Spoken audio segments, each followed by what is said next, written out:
Hi everyone. On August 5th, the Holy Orthodox Church celebrates the memory of a wonderful mother of saints named Nonna.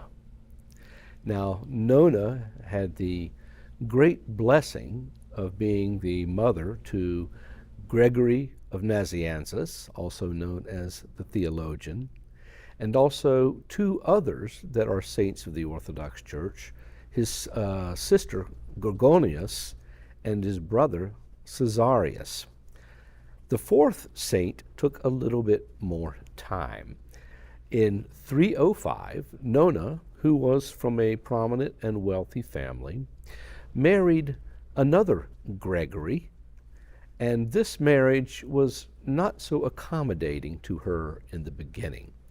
Although she was very much the devoted wife and became a very devoted mother, she felt rather irritated in the marriage because she did not have a spiritual oneness and closeness to her husband. Her husband, Gregory, also from Nazianzus, eventually was converted by her.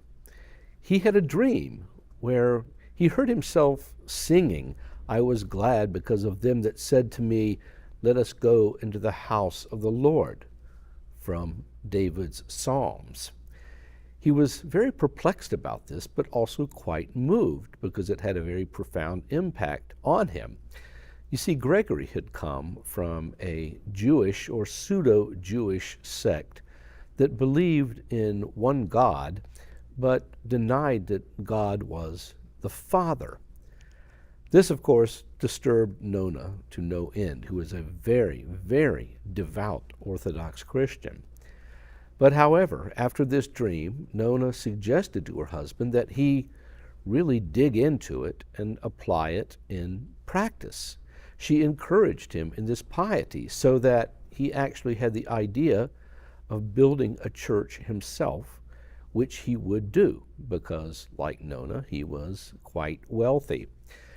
After a while, he became more and more convinced of the Orthodox faith until finally, in the year 325 AD, a full 20 years after they had gotten married, the husband, Gregory, converted.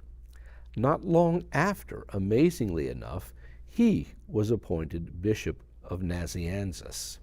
In those days, bishops could still marry.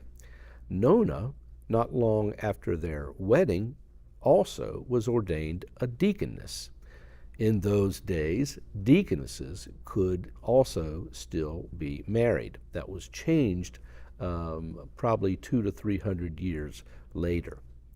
So after the birth of Gregory, who was the model of all virtue and who would go on to become one of the most famous saints of the Orthodox Church, and Gorgonia and Caesarius, their life proceeded in a very different direction, one with great devotion to one another, and one, in fact, that Gregory the theologian said was more of a spiritual union than a bodily one, even though she had 3 children. After a while, however, though, an unfortunate circumstance happened in the family where Caesarius passed away. Nonna, of course, was alive for this, as was her husband. And eventually also Gorgonia passed away as well. But what we do know is that the elder Gregory, the converted husband, would go on to live unto the age of 100. Gregory the theologian never stopped touting the virtues of his mother. She said that his father, who had come from such a checkered and very difficult pseudo-irreligious past, was in fact taught by his mother. She submitted to him in all things as she felt that a wife should do for the husband. But in the matter of the spiritual realm, there was no doubt as to who his teacher was. It was because of her that he had this remarkable conversion, and that one of her sons would go on to assume the post of Archbishop of Constantinople later on. Nonna has often been cited as a virtuous woman, indeed the model of a virtuous wife for all the things that she did. She was in a very blessed marriage. She never ceased praying for any of her children. She served the church, her first love, as Christ was her first love, as a deaconess, and did all things for his glory. She was one whom all women and men can look to today as a model for their Christian lives.